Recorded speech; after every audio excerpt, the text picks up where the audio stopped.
আমাদের নদী আমাদের জীবন, কিন্তু দূষণ এটাকে ধ্বংস করছে।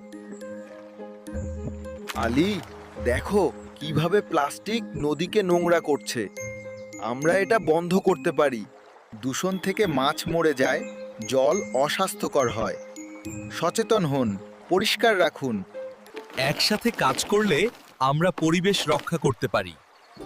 প্রত্যেকে একটু করে সাহায্য করুন। গাছ লাগানো পরিবেশকে সুরক্ষিত করে। এটি আমাদের ভবিষ্যতের জন্য। প্লাস্টিক পুনর্ব্যবহার করুন, নদীতে ফেলবেন না। এভাবে আমরা সুস্থ থাকব। ভাই, এটা করবেন না। এতে সবাই ক্ষতিগ্রস্ত হয়। সচেতনতা ছড়ান।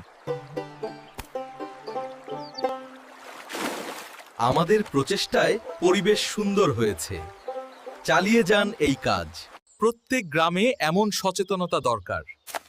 গাছ লাগিয়ে ভবিষ্যৎ রক্ষা করুন। পরিবেশ রক্ষা আমাদের দায়িত্ব। সবাই মিলে এটাকে চালিয়ে নিন।